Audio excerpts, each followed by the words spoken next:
that also showed that they were disciples. Bible called all that 120 persons disciples. The Bible had also let us know that disciples are students, learners. And we are told that the disciples must be taught by Yahweh. And as time went on, Yahweh sent his son to continue the teaching, even when he came in flesh to teach us. And that teaching has continued up to today. And we also agreed or heard from the word of Yahweh that disciple, or to become a disciple, is to first and foremost become a member of his family, a member of his assembly, a member of his congregation. You cannot be a member of Yahweh's family without being called to join as a disciple. Why is discipleship first and foremost and important? Because that is where you receive education, knowledge, understanding of who Yahweh is, who you are, the type of people that he called together, and who the family is. Yahweh called all those that he brought together as disciples his family members. They are his family members. We're going to read the scriptures to prove that. But before then, just to remind us what we will be going through, which, we started last week. One, to be a disciple, you must be a lover of Yahweh, must be a lover of Yeshua, must be a lover of brethren. Two, you must know your duties. As a disciple, you must know your duties. We have our duties. Once we are called, we are baptized in the name of Yeshua, we now follow our master, Yeshua Messiah. He gave us assignment. Remember in 1 Corinthians, there are different assignments. 1 Corinthians chapter 12. So he gave them gifts, different gifts. So those are settings for what, we can embrace, or we are called to assume position, to assume what we'll be doing. And to edify his assembly, to edify his congregation.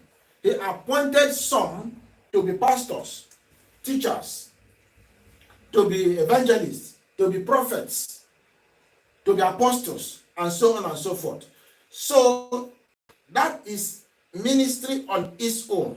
We are called into particular areas of ministry to work together, to work closely together to achieve family, to build his family. So we have duties as disciples of Yeshua.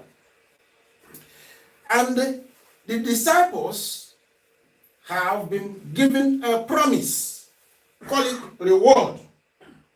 Reward for having life, even eternal life, kingdom, and in the kingdom, they are going to live as sons and daughters of Yahweh, because Yahweh is going to eventually transform, call it born again. That is what is called born again. Yahweh is going to bring them into his type of being. They are going to become spiritual beings who will not just represent, but who are going to be literally children of Yahweh. Yahweh is, molding this group of people called disciples to become his children as we move into the future.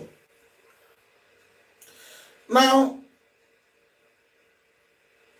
let's look at what Yahweh was doing and what he told us we should be doing now. Disciple as a student, disciple as a learner, you must take it seriously. It's not just first 1 year, 3 years. Last week we said at least you must be under the teaching of Yahweh for 3 years before you step out to teach another. Before you ever will say you qualify to teach another, you have to learn. The number of years may not be material thing, but the issue is you must be consistent, learn. When you now have understanding to a certain level, you can teach another. Teaching another means you yourself cannot defile. You yourself cannot, relegate or be doing one thing and teaching another. No. What you are teaching people is what you must be partaken upon. And that's why Yeshua made a comment in Matthew chapter 5, verse 20. Except your righteousness exceed the righteousness of Pharisees and Sadducees, you will not have any life in the kingdom. You will not even be part of the kingdom. So we must make sure we hold to his righteousness, because two things we seek: the kingdom and the righteousness of Yahweh. That's what we seek. That is priority in this life. Having said that,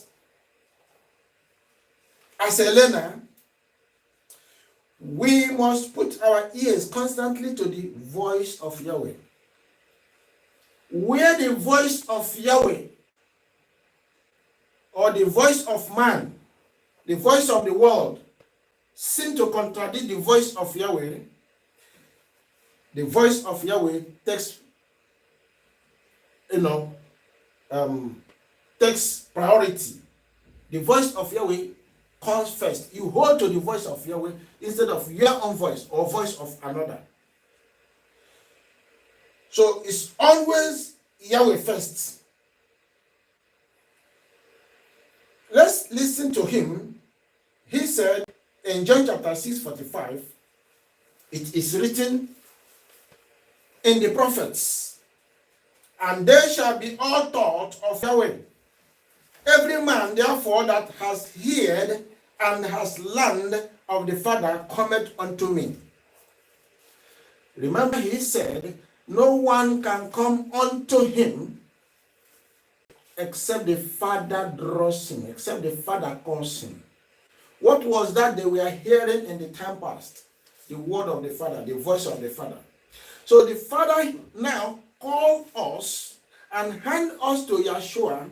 Yeshua prepared us for the kingdom, for salvation. So we must always put our ears on the voice of Yeshua. Because Yeshua speaks the voice of Yahweh, the word of Yahweh, teaches the word of Yahweh. He's our teacher, as well as our Redeemer, our Savior. So we pay attention to him. In Isaiah 48:17, he did say, this is what Yahweh says. You are Redeemer, the Holy One of Israel. I am Yahweh your Father, who teaches you what is good for you, and leads you along the path you should follow. Oh, that you had listened to my commands, then you would have had peace flowing like a gentle river, and righteousness rolling over you like waves in the sea. Isaiah 54:13-14, he said, I will teach all your children. So it's not only you. When he teaches us, we teach our children. That is how it goes. And they will enjoy great peace. You will be secure under a government that is just and fair. Your enemies will stay far away. Today, if Israelites had followed the voice of Yahweh and continued to do what Yahweh demands they should do, no power will touch them. No, whether foreign government, whatever government, no matter how they want to go against them, they cannot overcome them. Israel would have dwelt in peace. Israel would have dwelt in harmony. The trouble of the enemies would have been taken far away from them. Yahweh said, I will remove those who confront you, who fight you. The terrors they bring will not be your portion. But the problem is that Israel never want to let go, following those who annihilate them. Doing what will provoke Yahweh. Because the world hates the word of Yahweh. The world, their leaders follow another, don't follow Yahweh. Therefore, they make Yahweh, to be like a tone, to be like a no-go area. You don't follow the way of Yahweh. They make it terrible because they want you to run away from Yahweh, to follow them. And Yahweh says, resist them. Yeah, it may bring pain to you, it may bring problems, but He will not allow it to overwhelm you or overtake you. He will help you to overcome. Proverbs 8:32-36, we read something there where He demands that we should follow His ways so that our joy will be secured, our peace will be secured.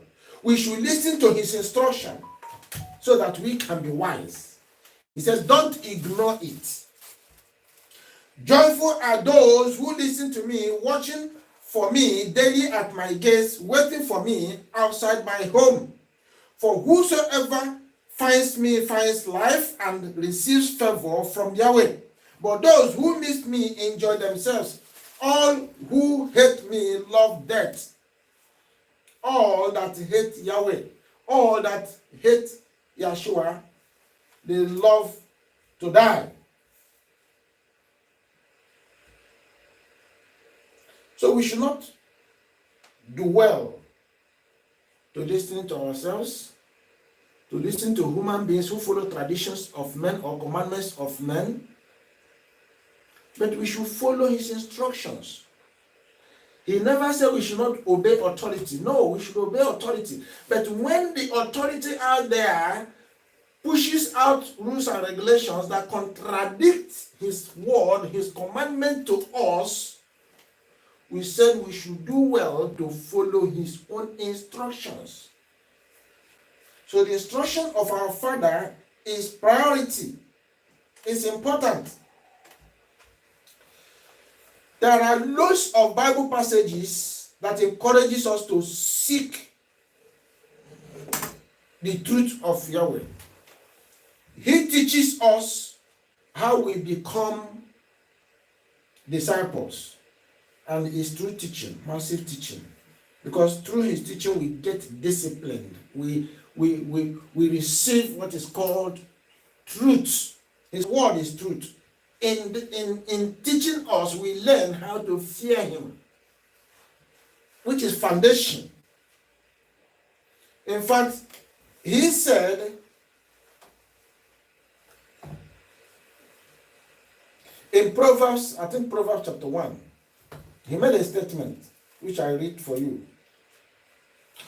Verse 2, their purpose is to teach people wisdom and discipline, to help them understand the insights of the wise.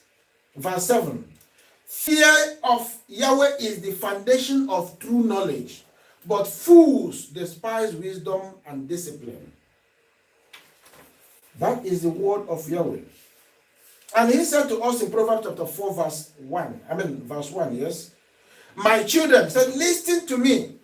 When your father corrects you, pay attention and learn good judgment.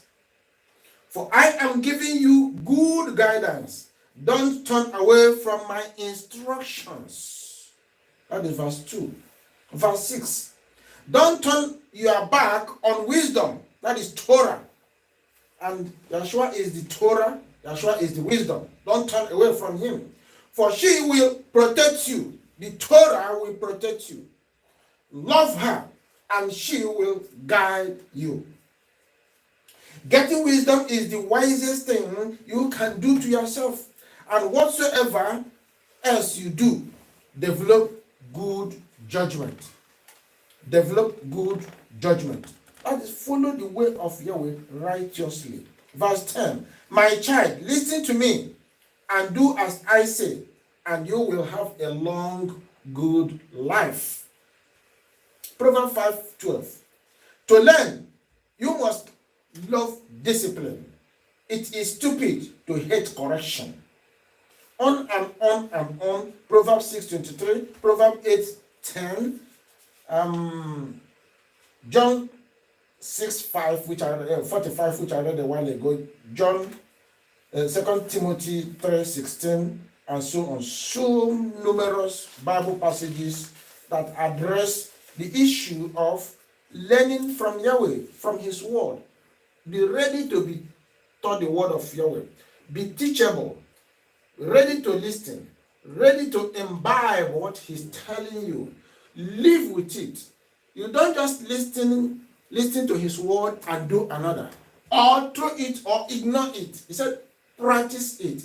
We are practitioners of His Word. That is who disciples are. That is, when Yahweh talk about or call one a disciple, is saying that individual is a practitioner of my word. He follow my word. And that's why he said, part of what he requires from us is that we must have this self-discipline.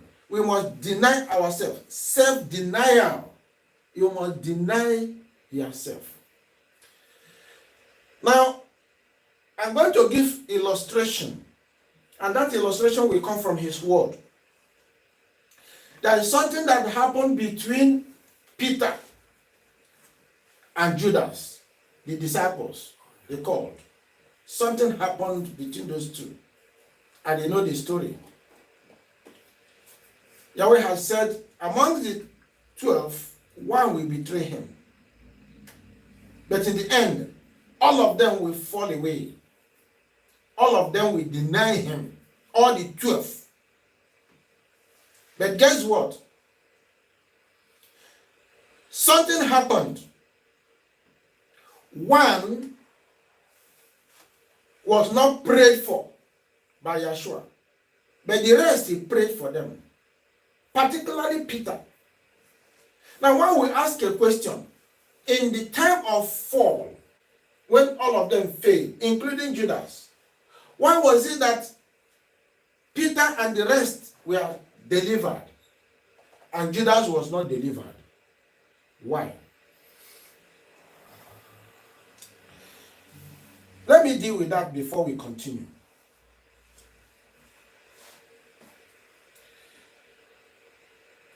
There is what Yahweh wants us to learn or to know about His call.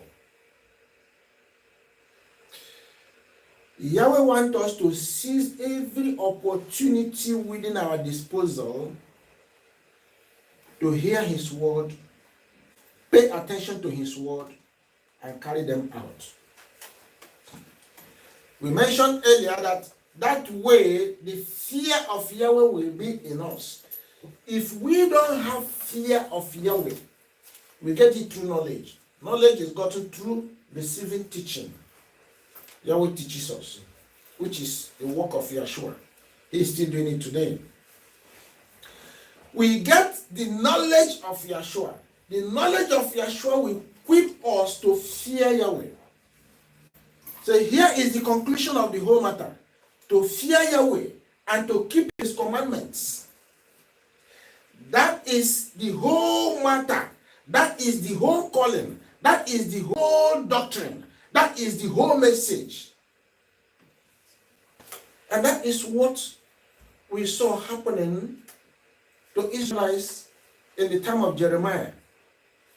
Why Israelites were not listening? They never listened. They never absorbed the word of Yahweh. And they were not afraid of Yahweh.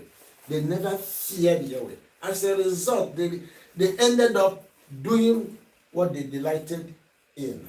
Doing their own thing. Following their own instructions. Following their own teaching. Following their own prophets. Many prophets were on their way. As we have many prophets and teachers today who take it as a pride to fool as many as they can fool, to destroy as many as they want to destroy. Because somebody hasn't sit down and listened to the truth of Yahweh, hasn't listened, hasn't taken lessons from the word of Yahweh and to know the way to follow. As a result of one betraying himself, pushing himself out of the way, the person fall into the danger, into the hands of Satan, who will continue to twist the ways of mankind. And there was a fall. So we see that Judas had an issue with him. That's why even the prayer never affected him. And he wasn't part of the prayer that Yeshua made for restoration, for delivering them when they fall. Though he was following Yeshua, but his heart was not in the things of Yahweh. His heart was in materialism. His heart was in money. He was the treasurer. He was the keeper of the money of the assembly, of the people of Yahweh. Yeshua appointed him as the treasurer. So his heart was in the things of the flesh. He was a man that was leading himself, though he was following his master. But the rest 12 put their ears to the word of Yahweh. Though there will be flood, though there will be shaking, though there will be tension, though there will be earthquake, though there will be trouble, they relied on the word of Yahweh. And that's why when you see the fall, all of them failed. Judas denied Yeshua and sold him to take the money to pocket to make his life or live his life however he wants. He was thinking in his heart that nobody, by the mightiness and the power in Yeshua, nobody can, destroy him or kill him. Therefore, let me take the money and deceive these people and turn my way, continue the way I'm going. He didn't know that it will bounce. He didn't know that it will boomerang. Because his heart was not set in Yahweh, his heart was set in money, was set in things of the world. Satan deceived him. He fell and he never looked back. Why? There was no foundation for him to be rooted. The word of Yahweh would have been his foundation to keep him no matter the flood, no matter the shaking. But here was the other 11. Peter being their head. Yeshua told him, Satan has identified you to shake you, to sift you, and to mess you up, and to cast you away from the kingdom. But I have prayed for you and your brethren. When you have fallen and you are restored, hold your brethren, call them together and move on. That prayer worked for them because they were rooted in the word that Yeshua was speaking to them, and they had foundation in Yeshua. Yeshua is that foundation. Ask yourself, where is your foundation today? I'm telling you, even in the assembly of the living Yahweh, those that are here within the UK, outside the UK, and so on and so forth, I tell you, that many of us, our heart is still outside the teachings and the word of Yeshua. Though we are following him, though on the Sabbath day we are gathered together. And that's why certain instructions are ignored. That's why, even in our midst, certain instructions of Yahweh is ignored. Are we better than our forefathers? Are we better than those 12 who were with Yeshua Messiah, and one fell away, and even the rest were affected and they fall? Somehow they were delivered. They were delivered. The 11 were delivered. Yeshua is saying, you must be rooted in the call. He doesn't call us and leave us. blindly or leave us to walk on our own. No. He consecrates us with his word. He plants us in his word. So, we see among the 12 that those who belong to him as disciples are those that are rooted in his word. Now, there is condition for us to be disciples. And that condition is what he called qualification, if you like. It's what he called the things we need to possess. Is it characteristics? Is it manners? And so on and so forth. There must be something that is going for us. Part of them, let me list them out. There are so many. As disciple, who he expects you to be. As disciple, apart from fearing Yahweh, apart from loving Yahweh, apart from loving Yeshua, apart from loving your fellow human being, Yahweh wants us to deny ourselves. Yeshua wants us to deny ourselves. What about denying our father, our mother, our brothers, our sisters, our neighbors? What about that? Let's go to the book of Luke, chapter 14.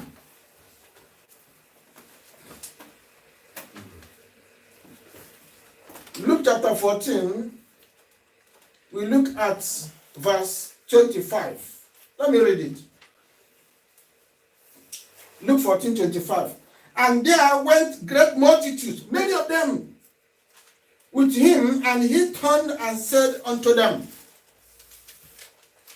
If any man come to me and hate not his father,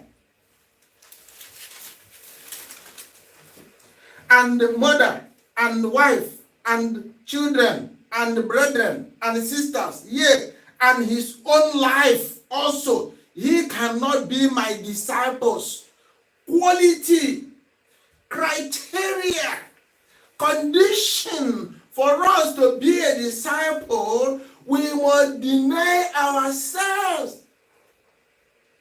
Here he is talking to many, many people, including his disciples that were with them, whether they were 12 or 120 or 200 and so on. But the Bible said it was a crowd of multitude of people.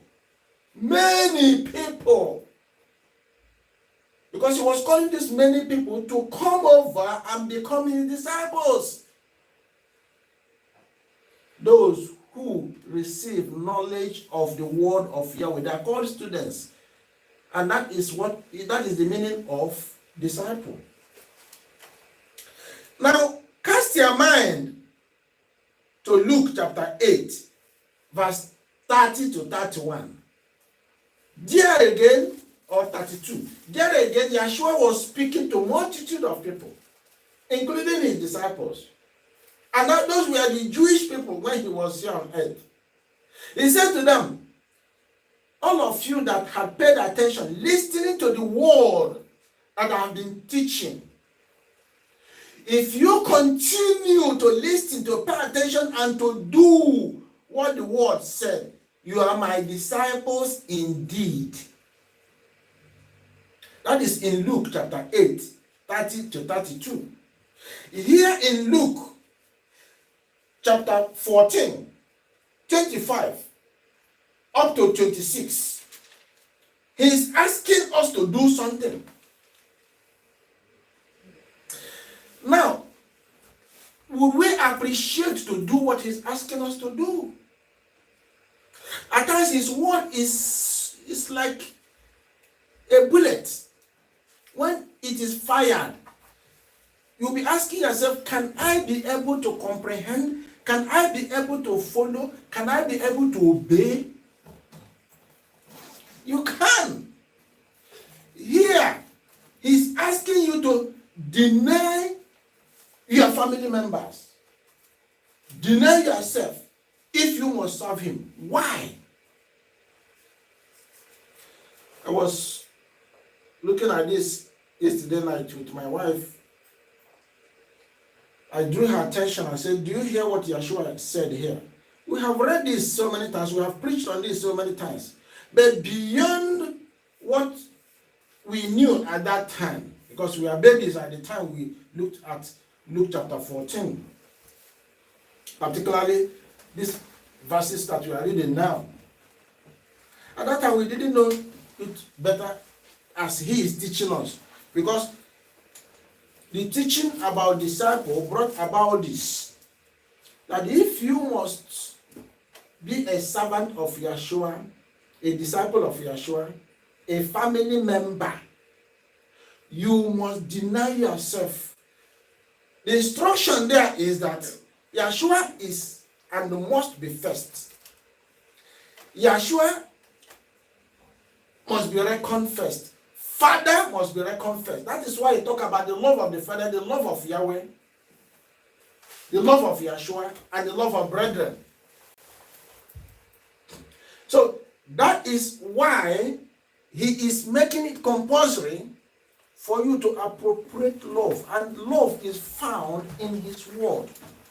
Because his word, his commandment, particularly the 10 commandments, is all about love for the Father and love for the brethren.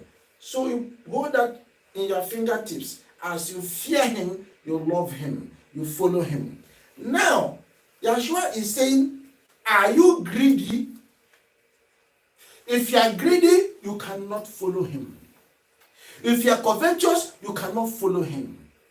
If you are a self-minded person, you cannot be his disciple. That is what he's proving. That is what he's telling us here. Now, let's go on. Let's go on. Because in most cases, it's difficult for us to overcome ourselves. It's difficult for us to deny ourselves. But that is the issue. That is why we don't follow him. That is why we don't fear him. Because we don't take pen to deny ourselves. How do you deny yourself? One, you deny yourself holding to the word of God that will be directing you to love Yahweh beyond every other thing. Two, the instruction of Yahweh becomes your priority, that you cannot give yourself any instruction except the instruction given to you by the Father. Because if you dare remove yourself from the instruction of Yahweh or rationalize the instruction of Yahweh, you will tend to pick your own instruction, your own imagination, which is evil, and you are going to go contrary to his word. And that will land you in what is called covetousness. That will land one in self-thinking. It's all about me. It's me first. Everything you personalize it. You confess before another. But Yeshua said the priority is Yeshua first, Yahweh first, then your neighbor, your brother, your beloved ones in the assembly first. So who had gone first before you? Yahweh, Yeshua, your beloved human beings. Then, where are you? You may be you come last. Let this mind of Yeshua be in you. What is the mind of Yeshua? The mind of Yeshua is to do the will of the Father. He feared the Father. He does the work of the Father, the word of the Father. He kept it, and he came. He loved the brethren, and he counted the brethren first before himself. And he paid the price as well by going to the stake to deliver himself, so that he will pay their penalty, their sin, the cost that was placed on their head. He went to the stake and delivered himself and said, have me instead of them. so that I will pay their penalty, so that I don't hold them, find them guilty. And unfortunately, the Gentile Christianity said, oh, he has finished the assignment. He paid the price of my cause, my sin, my debt. I have got salvation now. I'm righteous. I will be raptured into heaven. You carry disobedience and you are claiming you have a place in his kingdom. It's not possible. Can't be possible. That is how human beings rationalize or reason. And that tradition of men that was brought into religion through papacy is still with us today. So, Yeshua is saying to us, do not go the lane of thinking self. It's all about me. If it's not you first, if you've not gotten your will or your wish first, then another person doesn't come in. Yeshua said that is not his way, because the way of this world is the opposite. The way of this world is self, personal things. Let me gather it, let me possess everything.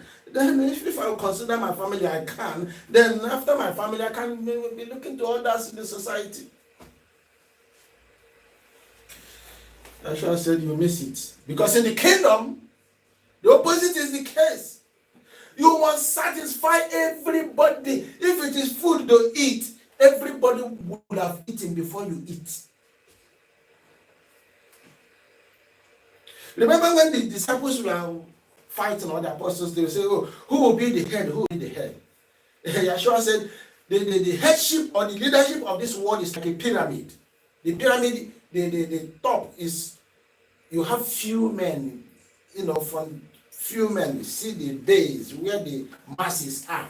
So Yeshua turned it upside down. If you want to be a leader, it will be upside down. Those who are out there, the masses, are those that are to be served.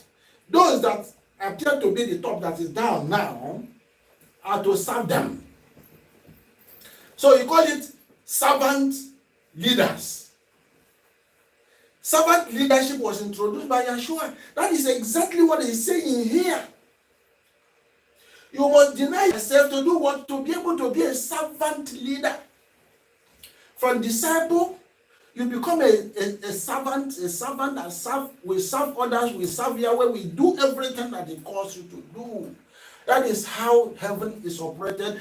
That is how, things of Yahweh, which he has programmed for us, is going to be, done here on earth. Let's continue so that we don't miss that lane. We are going to go back to this denial of a thing. Absolutely, that's what Yeshua is discussing with us here. 27 says, still reading Luke chapter 14, 27. And whosoever does not do his, whoever does not bear his stake and come after me cannot be my disciple. If you hear how the standard of becoming his disciple, you must deny yourself. You must deny father, mother, and all that.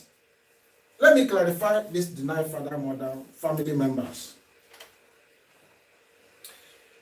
Yeshua had a family.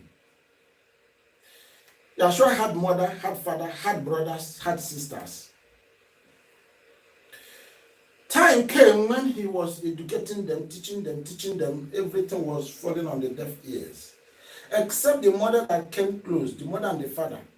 His sibling, his other brothers, they never believed in his word. That is clear. Bible said it in John chapter 7. They didn't believe in him when he was alive. They didn't believe in him. They thought he was just a joker. Now it came when they went to Jerusalem. The mother, the brothers, and all, they went there. They now, because they discovered they didn't go with him, they said, oh, where is he? They went back looking for him in the temple. There they hear that he was speaking or teaching the eminence, the professors. He was interacting with them. And they called him and said, Your mother, your beloved ones are looking for you. Your family members are looking for you. Then he turned around and asked them, this, who are with him there, listening to what he was saying, told them that they were his brothers, sisters, beloved ones. And it was like something that went on a deaf ears. Let's read Matthew chapter 12. I'm not making it up, because I want us to understand who is a disciple or a member of Yahweh's family. Who is he or who is she?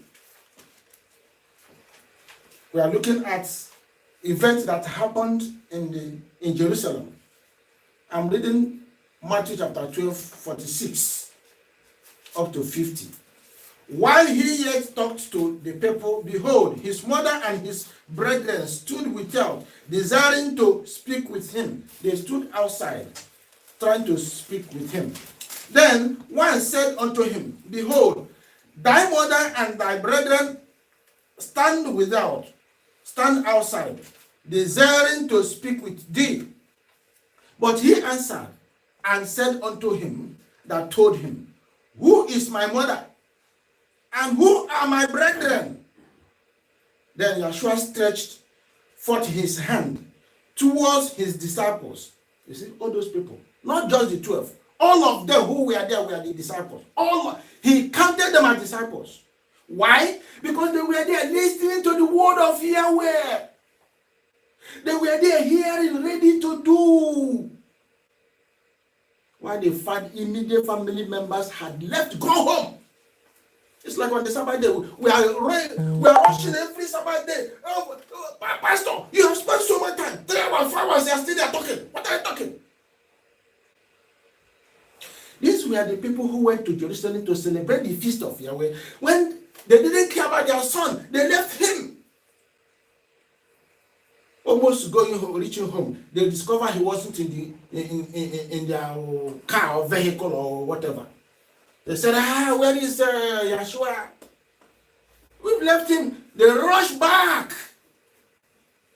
And they asked somebody, tell him that we are here. And this were the response of Yeshua. And he stretched forth his hand towards his disciples and said, behold, my mother, my brethren, for whosoever shall do the will of my Father which is in heaven, the same is my brother and sister and mother. Did you hear that? Now, this is the understanding which the Spirit gave to me.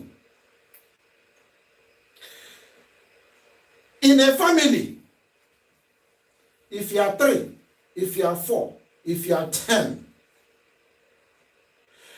and you have 1 or 2 who sits with Yeshua, who listen to Yeshua, who do the will of the Father. The will of the Father is the word of the Father. Obedience to his word is doing the will of the Father. Anyone in the family who does that belong to his assembly, belong to the family of Yahweh. And that person is counted as disciple, as member of his family. All the rest are not. And he is saying here that he loves all those who pay attention, receiving his instruction, follow his way. Even if they are outsiders, but they are member of the assembly, they become the family of Yahweh. They become the disciples of Yeshua. But those family members in there who just sing the word of Yahweh, who ignore the word of Yahweh and do what pleases them, and thinking, Sunday, because we call up his name, we will enter his kingdom. He said they are far removed. They are not. They are not family members. So family members are those who pay attention, whether they are outside or whether they are from far country. But they follow Yeshua. They are disciples of Yeshua. So in a family, Yeshua did make a statement going forward. He told his disciples and others who were listening that time will come when there will be division in the family. There will be war in the family. Because there are those that are going to believe in the word he teach. There are those that will not believe in the word he will teach. So there will be division. Did he come to? He said he bring war. He brings sword, even in the family, even in the community. We should know who called us, what he wants. If you do not agree with him, you are against him. Even in the family. Do not take it lightly. This is the word of the Father that he gave the Son to give to us. When we call ourselves members of the family. If in the family, you say, oh, I don't love you. I love somebody out there so much because he's a member of Assembly of Yahweh. Yes, that is what Yahweh said. I should have loved that person so much because life is two. Physical life and spiritual life. And we are given the two. At the interim. We are given the two. We are having a physical life now. And soon the spiritual life will manifest. But we are building towards being born into the spiritual life. So, how will you be part of the spiritual family? If you live only in the physical. The physical doesn't count. What counts is where he's taking us, the spiritual family. So if you don't belong, if you are not a member of his spiritual family, forget it. You are just wasting time. So you can see people in the family, they can be anything, but at the end of the day, some that believe are the true people, human beings. They are disciples of Yahweh. Others are not.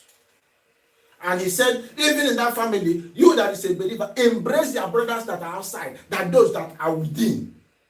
Because those that are within are those that are disturbing you, corrupting you, are not allowing you even to escape.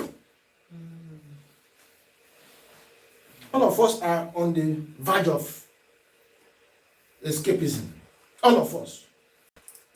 But somebody someday may not escape because he paid attention to those who say, do not escape. Do not go his way.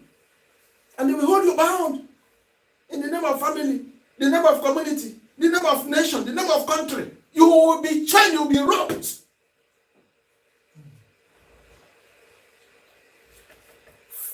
Brethren, some family members will hold even those who are believers, tie them down that they will not make it into the kingdom. But you better open your eyes and listen to Yeshua, listen to Yahweh. The world we live in is a strange place. That is what he told us. We don't know it.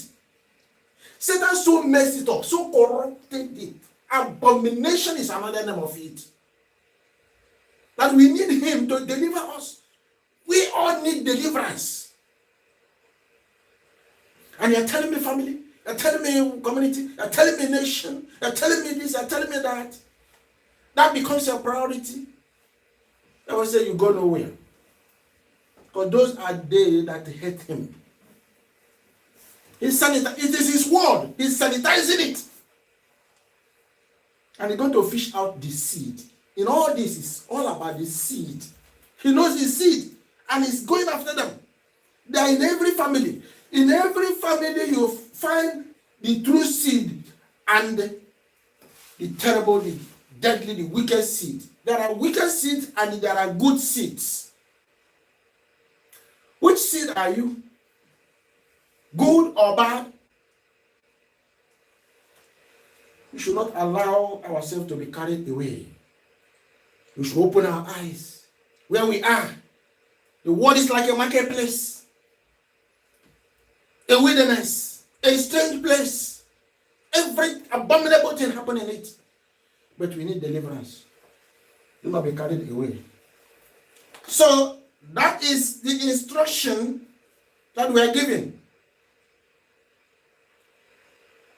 Only those that pay attention and listen to the word of Yahweh, because they do the will of the Father, they are mother, they are father, they are sister, they are brothers, they are beloved ones of Yeshua. That is what he told us as disciples to put in our brain. One would ask me, was he not condemning his mother? Was he not condemning his brothers? No! He was reading out the instructions of the Father, the word of the Father. The mother knows that. The father, the children, all of them knew that. They didn't object to it. That is the way it should go. Now, on time, when we read all this, Pastor, why do you preach like this? It's not me. Look, read it. Matthew 12, 46 to 50. And Luke, the same thing is recorded in Luke chapter 8, 19 to 21. The same message. Good thing, there are two witnesses who wrote about this, which Yeshua mentioned. And even more. Now, moving forward, in Luke chapter 14, we are not done with Luke chapter 14. Let's look at verse 28, 29, 30, 31, 32. Now, from 28 to 31, or up to 32, let me summarize it. There, Yeshua is giving us a scenario, like a building, and letting us to know where we place ourselves. If you, in the building, Yeshua is the foundation. We must find ourselves in that foundation, continue to build upon that foundation. There's another foundation out there.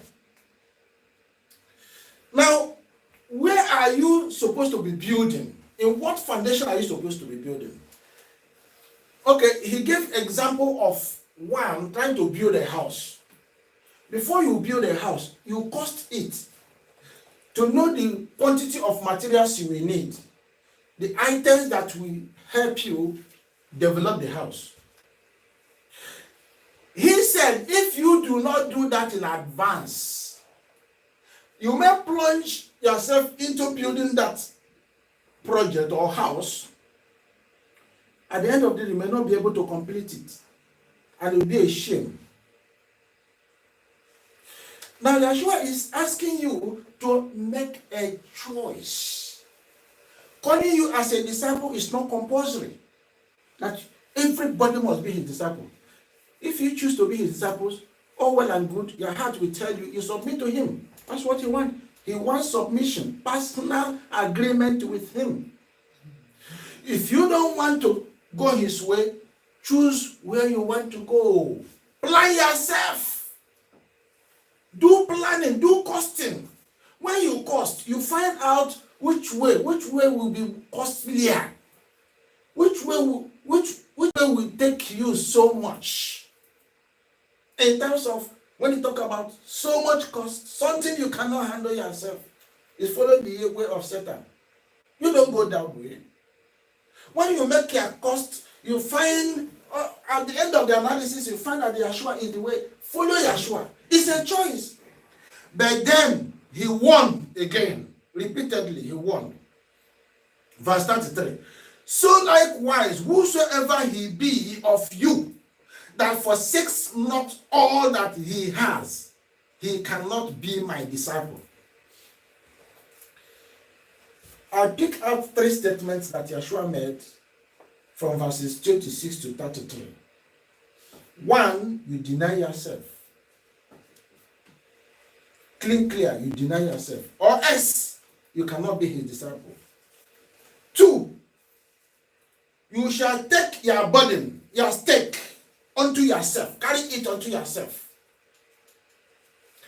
Or else, you will not be his disciple. Third,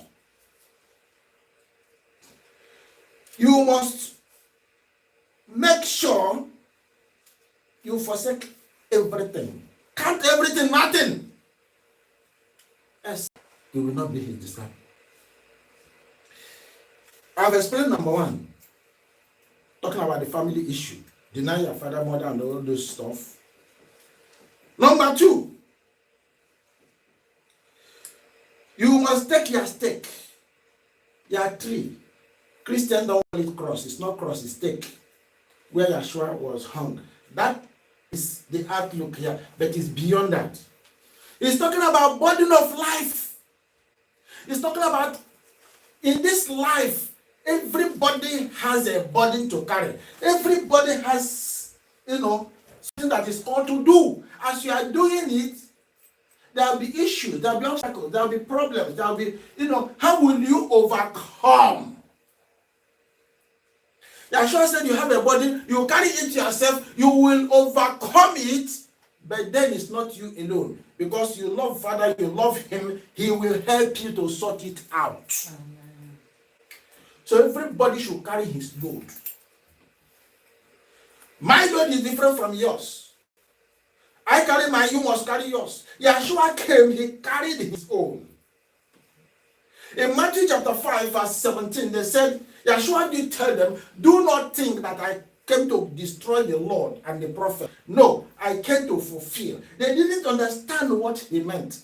He said that it was recorded of me to do A, B, C, D. I came, even the Lord, to magnify it and to make it honorable. I have finished it, I have accomplished it. Do your own. Time will not permit me to take us through the Bible where that was verified. Yeshua had accomplished His own. He said He did everything that concerns Him. Are you doing everything that concerns you? Which is what the statement He was making there. Take up your stake, carry your stake. Then you'll be my disciple. Even that stake is to go to the stake and die there. Go on, because it's what concerns you. It's recorded of you. He said, all those that have been taken to death, or that will go through death, Yahweh has given them the grace to pass through that. Not all of everybody will pass through that. Not all the apostles, teachers, will pass through death. Some will pass through death, some will not pass. Not all the disciples will pass through this. Some will pass, some will not pass. So if you come to the point of death, said it's a burden, carry it. It says take, carry it. Because He is greater than everything, even death. So He's there to deliver you and to bring you to life. So don't worry about that. If there is any issue of life and you think your brother is causing it, or is amplifying it, or is causing you to stumble, stop it. Yeshua says stop it. It's your stake. Carry it. Sort it out. If you don't know how to sort it out, meet your pastor, meet your elders. They will help you. Instead of carrying it, your burden become another person's burden. You are saying it's another person's burden you are carrying. You are crying, carry it. Number 3 there, verse 33. So likewise, whosoever he of you that forsake not all that he has, he cannot be my disciple. This is the crux of the matter. This is the crux, and I have to take you through some Bible portions. A young rich man came to Yeshua. He didn't let go. He himself came. Yeshua didn't invite him. He went to Yeshua to find out, like Nicodemus left his home and went to sort himself out in the hands of Yeshua. And Yeshua told him what he should do and what he should look out for. This young man, in Matthew chapter 19, verse 17, we heard his story. 17 said, and he said unto him, why callest thou me good? There is none good but one, that is the Father. But if thou wilt enter into life, keep the commandments. The young man had come seeking, how can I enter into the kingdom? How will I make it? Yeshua said, you must forsake everything and follow him. Listen to what happened to this young man. Now, Yeshua said to him, have you kept the commandments? Commandment, the word of Yahweh, the voice of Yahweh is important if you are a disciple. Before you talk about anything, because that is what will help you to fear Yahweh. Then, verse 18, he said unto him, which Yeshua said, the young man was asking Yeshua, which of the commandments you want me, or you're asking me, have I kept? Yeshua said to him, thou shalt do no murder, thou shalt not commit adultery, thou shalt not steal, thou shalt not bear false witness, honor your father and your mother, and thou shalt love thy neighbor as thyself. On and on, he went on reading the second part of the 10 commandments to him, which is love of neighbor, love of brethren. Now listen, the young man, verse 20. The young man said unto him, all these things have I kept from my youth up. What lack I yet? What is missing in my life? I have kept all you're asking me. But there is one that Yeshua didn't mention, and it was important.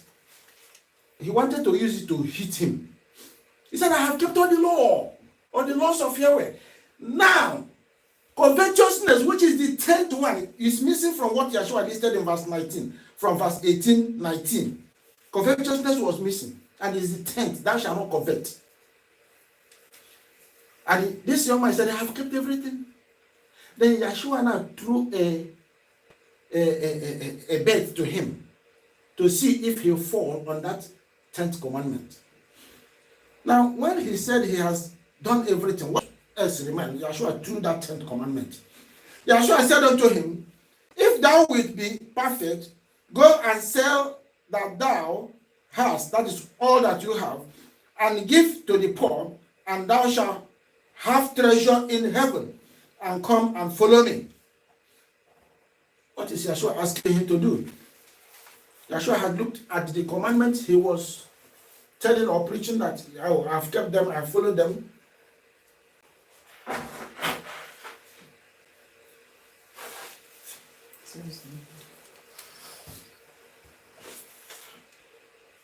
Sorry then. I have to answer nature. So, Yeshua now is saying, you have something that is left. He said you have answered everything. You are following everything. You are obeying. And he might be right that he has been following the commandments. But there is something that is missing. The 10th one. Yeshua told him, pointing it out. Yeshua said unto him, if thou wilt be perfect, go and sell. See how Yeshua addressed the covetousness there. Go and sell that thou hast and give to the poor, and thou shalt have treasure in heaven, and come and follow me. Yeshua now wants to see how he understands the commandments and how he's obeying it. What was that? The man has plenty possession, and he has talked it to himself. Everything is for him. Me. Nobody will have it. I will detect. That is what the kings and globalists are doing today. They want to amass the wealth of the world, put it, so at the end of the day, they will control, they will rule everybody. Watch out, that is what is going on. That 10 commandments, that is where they are stopped now. They are trying to break it now. By the time they finish with it, the whole human being will be submitted to them, but there will be those who will escape. The disciples of Yeshua. Now look at the reaction of the young man when he said, sell everything, give them to the poor, come and follow me. Look at his reaction. He don't want to let go the possession he had. But when the young man heard that saying, he went away sorrowful, for he had great possessions. He said, that young man, why was he silly? Why did he behave like that? Today, brethren, I hate preaching money. But I need to say it, I need to preach it, because we are builders. And you can't build on a bare hand. This is last day, or last days we are into. The age of the Gentiles is ending, and the days and years and the eternity of Israel is about to begin. And we are called to be builders, disciples, those who will assist Yeshua to plant the kingdom of Yeshua here on earth. How are you building? That is the query that we are not answering him. Like he asked this young man, the possession in your custody, distribute them amongst the poor, among the beloved, among the brethren, and come and follow me. What was his reaction? Most of us, we hardly give Yahweh penny as offering, let alone our tithe, which is a commandment. And I want to go to, who is deceiving who? Who is deceiving who? The work of a pastor is to say it as it is. The work of a prophet is to say it as it is. A teacher is to say it as it is. I'm saying it as it is because that is what happened to our fathers. They didn't listen and they fell. Do you want to fall away like they did? If we say we love him, why can't we be obedient? What this young ruler did is what we are doing today, in one way or the other. If you love me, deny yourself. If you love me, do not withhold anything of yours, or else you become covetous. Yahweh is not saying you should not work, you should not aspire to be wealthy, to be rich, if who make you. Because he gives us power to be wealthy, to be rich. It's not from us. So if he make you his treasurer, he make you treasurer that you will be a helper to his assembly, his family, and to others, as he may lead you to help. Apostle Paul wrote about this as well. So the signpost here by Yeshua said, if you qualify to be my disciple, you must do everything to forsake worldliness, material things, possessions that will tie you down. It's not saying you should be poor. It's not saying you should not make wealth. But when your heart ties to your wealth, on the Sabbath day, instead of worshiping Yeshua on the Sabbath day, that day is the day you go and walk. What does it signpost? What does it suggest? Not only rebellion, but you are saying, Yeshua, I have appetite for money. I have appetite for material things. And even when you go out the halls and get all the money at the end of the day, give him a penny to build his assembly here on earth, you can't do that. Even when you give him, it is nonsense because Yeshua will not accept it. When you violated that commandment, do not work on that particular day. You can't work. Some people will go and work and throw the money into the assembly. It's rubbish. All we need to do is to listen to him, follow his instructions. Amen. That's the way out. Serve him on his day. And do your commitments which he called you. Do not hoard anything.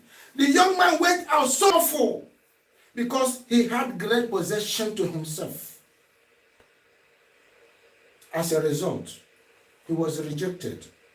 And Yeshua called the other disciples who were listening to him, who saw what was going on. Said, look at that man. Look at what transpired now. He has gone out. Said it will be easier for a camel to pass through the eye of a needle than a rich man to enter into the kingdom of Yahweh. How? Because those people are not watered in his word. Those people never took instructions. He never made them to come his way and to follow him. As a result, they are going to counter real burden they cannot carry. It becomes the rope that cannot enter the big rope that cannot enter the eye of a needle, or a camel that cannot walk into the, because that was mistranslation. Instead of saying big rope cannot enter into the eye of a needle, they said camel cannot enter into the eyes of a needle.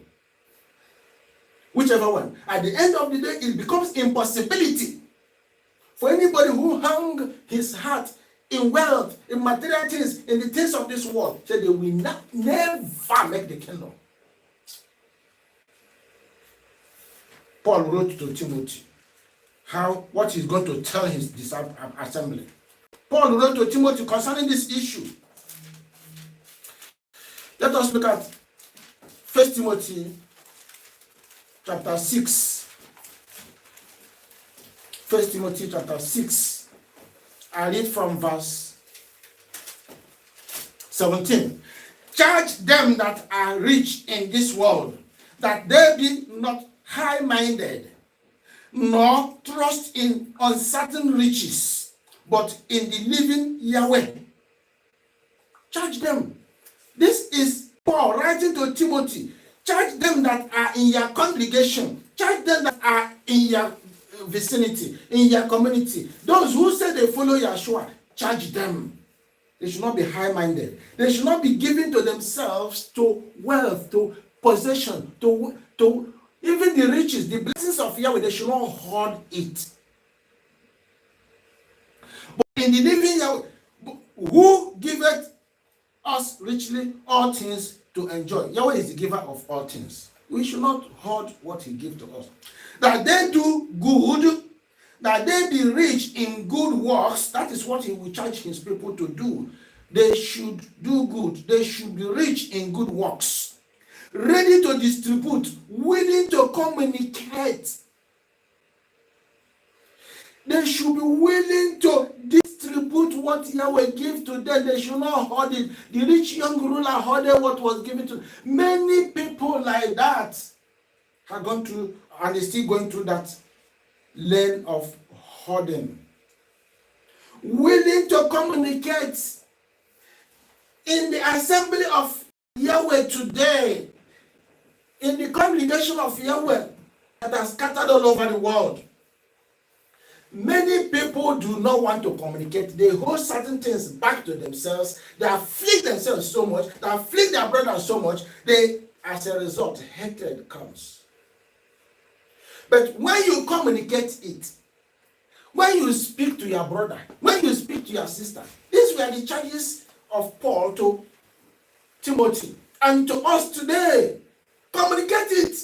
Let your brother know. There are certain I may do something that is, making you puffing your head up or may escalate, may cause pain in your heart. I may not know. I may not have done it knowingly, and I cannot do such a thing knowingly. Then you put it in your heart, you clip it, and you run every now and then. You tell it to A, B, C, D. You haven't told me. Yeshua said, how to resolve problems is call your brother or your sister one-on-one, speak to him. If he refuses to hear you, call another party, a second person, to be a witness. If he rejects that, then call the assembly. The elders will handle the matter. There is no way you go the first step. You enter the second step. By the time you would have entered the second step, you will resolve it. The worst come to the worst, you go to the third level. You must resolve. If you have the heart of Yeshua, let this mind of Yeshua be in you. If you have that mind of Yeshua, the like-mindedness of Yeshua, if it is in us, if the mind of Yeshua is ruling us, we must forgive one another. That is attitude and character of the disciples. So here,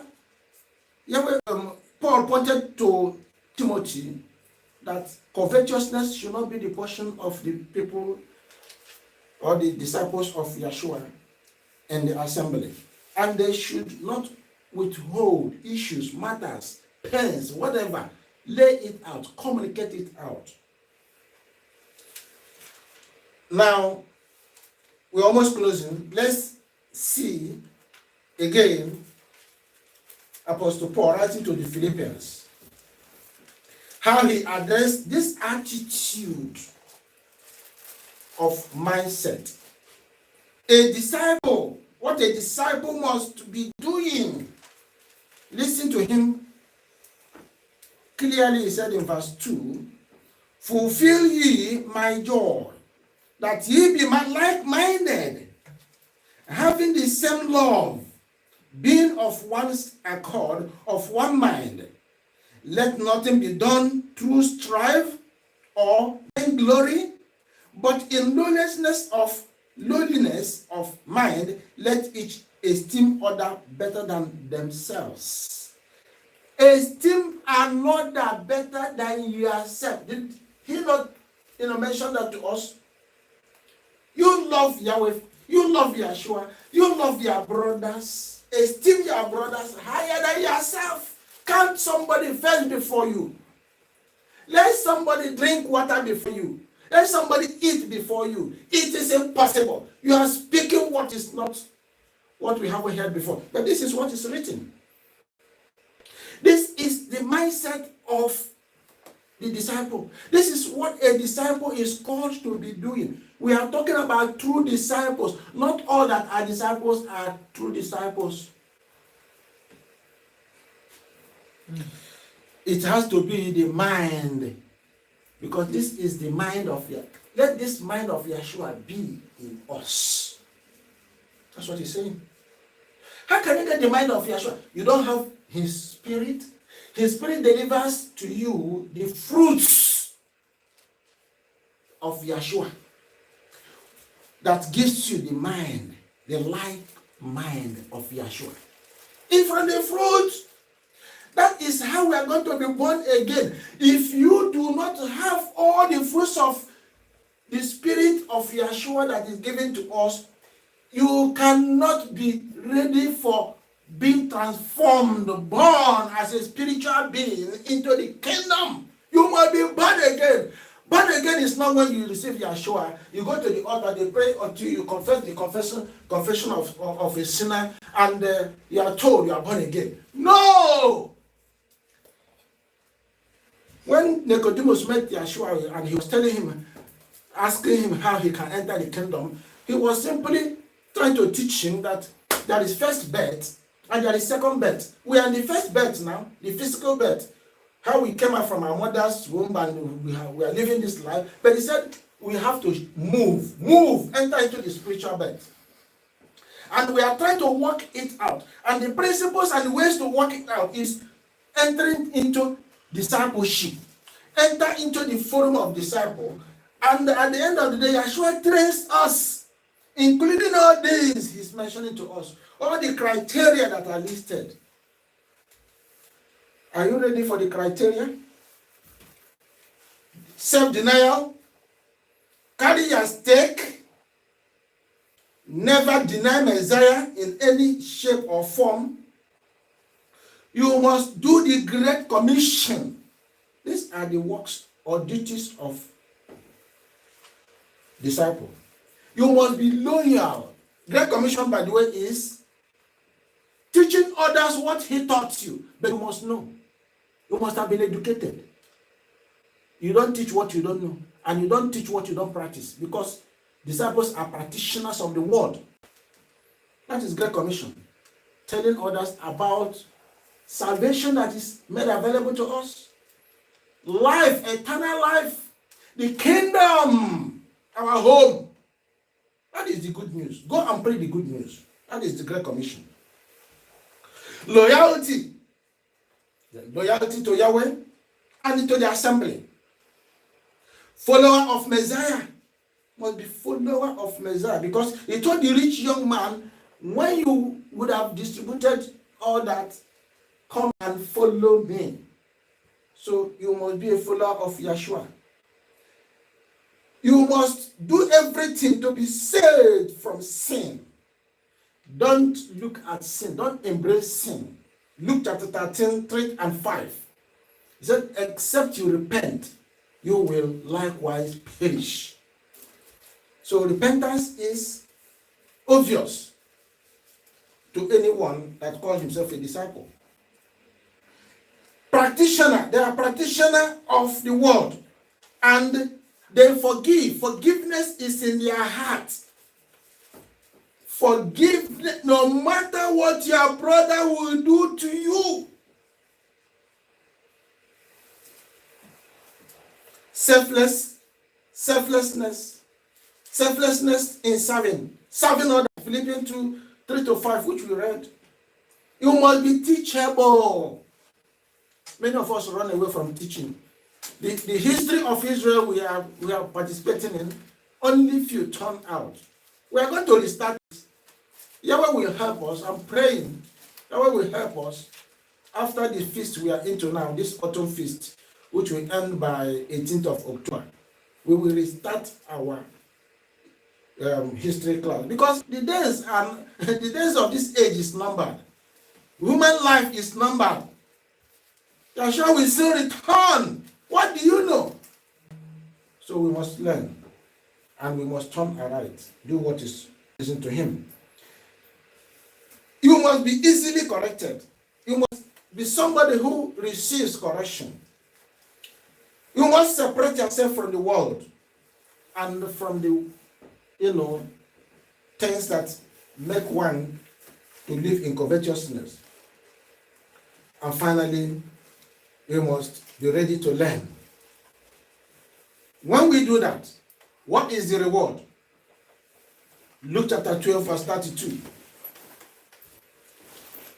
Luke chapter 12, 32. Yahshua himself speaking to the disciples, after he had said all these things, he gave them that promise. And that promise is reward. Reward that he himself defined through the Father. Fear not, little flock. This little flock are the disciples. The little flock are members of the family of Yahweh. Those that were with him and those that are to come. Fear not, little flock, for it is your Father's good pleasure to give you the kingdom. Why and how? Why? Because they are into obedience to the word of Yahweh. How? Because whatever happens is all about following Yahshua to the end. Because he makes the difference. He empowers us. He gives us the grace. Do you know that what the Christendom called grace? Because the fathers of old had grace as well. But the difference to their grace and what is called the grace today is the fruit of the Spirit. Fruit of the Spirit is our empowerment. Spirit of the Spirit equip us to do what? To obey. Keep the law, keep the Torah, keep the commandments. That's what the Spirit does perfectly. Nobody can keep the law of Yahweh. The flesh cannot allow you, your mind, your head, our imagination cannot allow us. But once we receive Yahshua Messiah, he equips us with his Spirit. The fruit of the Spirit empowers us to do what? He said, without these, that is the fruits he gave to us, there is no law. That means you cannot obey the law. He knew what he was saying. So the reward is the kingdom. Salvation in the kingdom.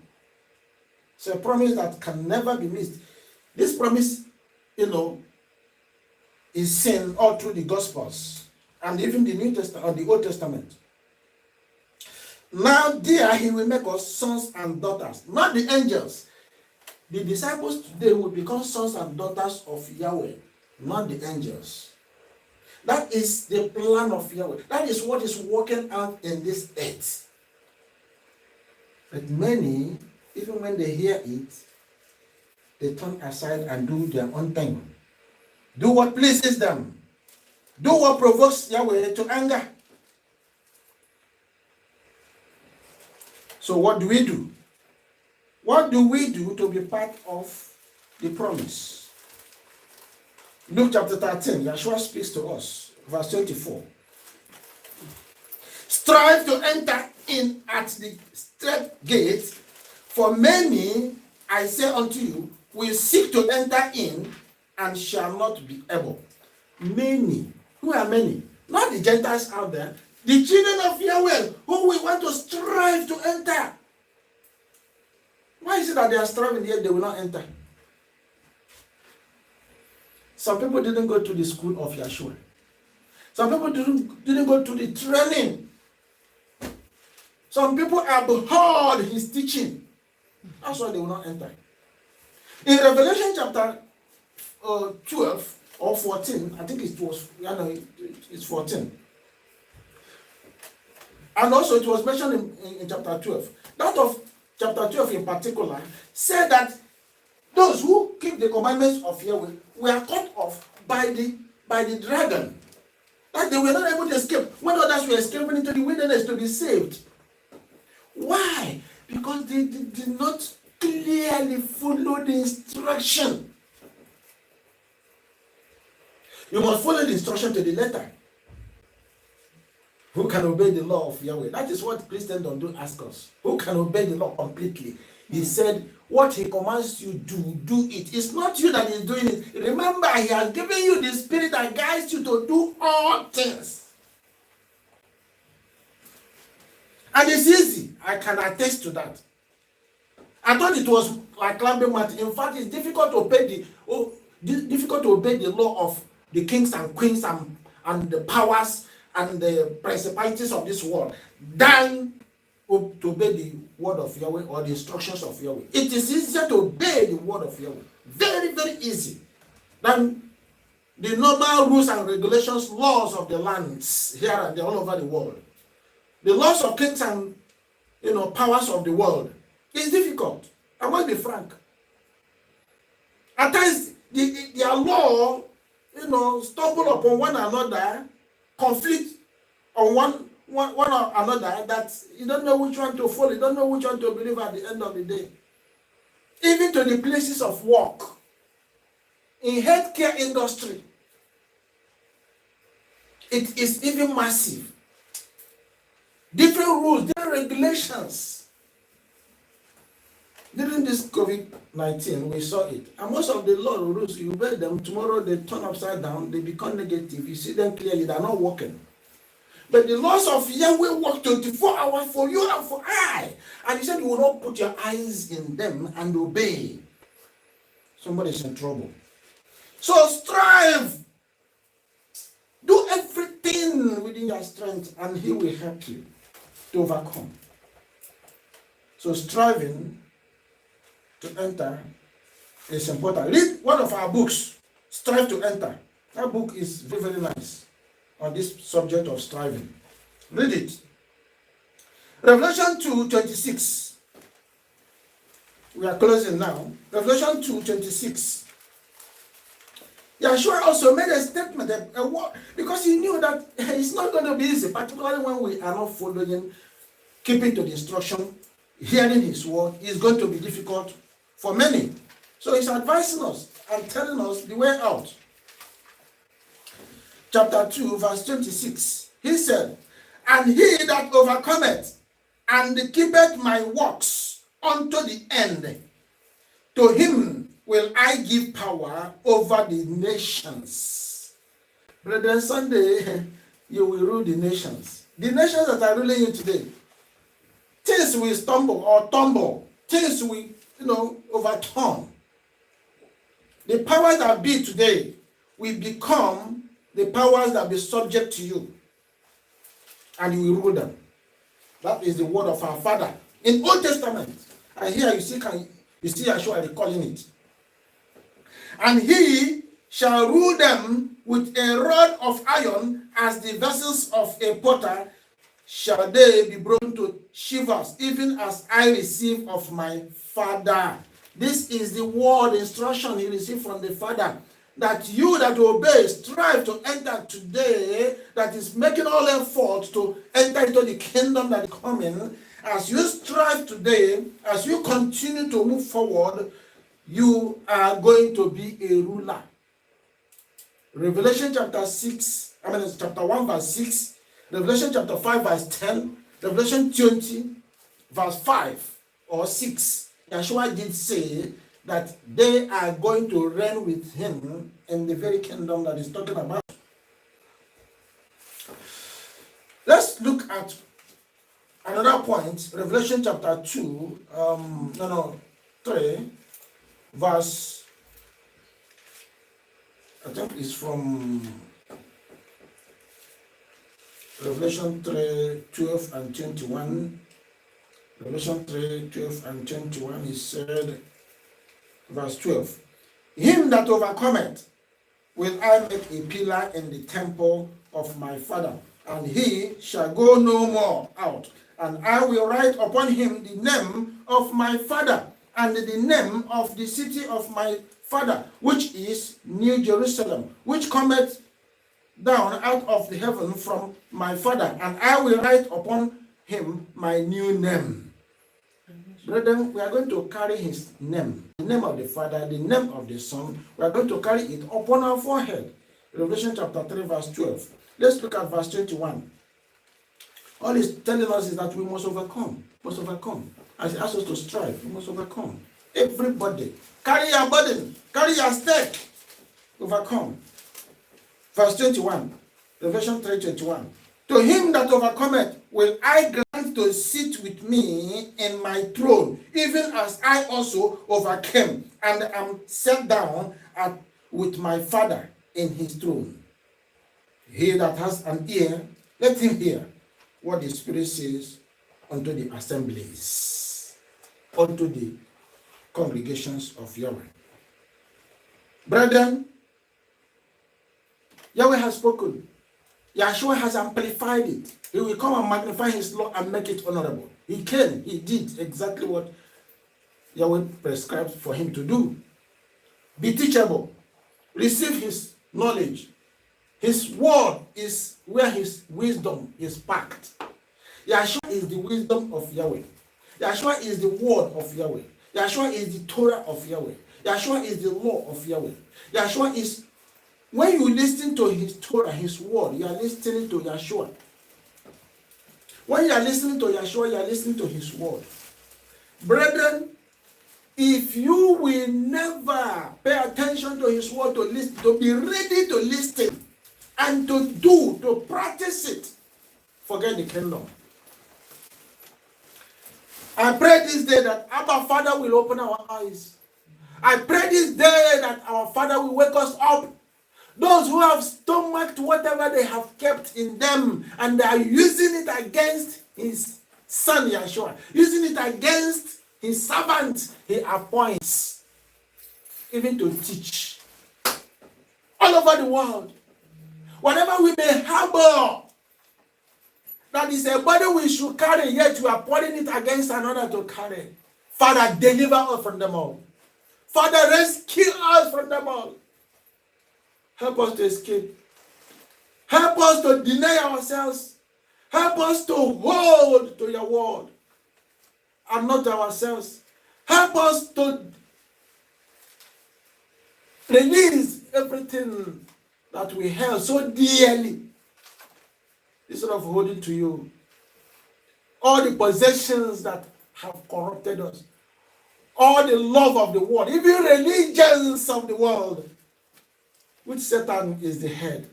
Help us to release our hands and flee from them.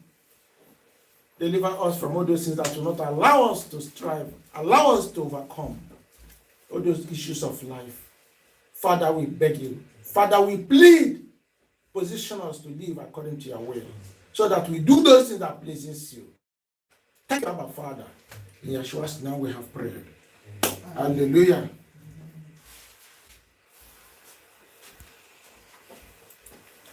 Is well with you?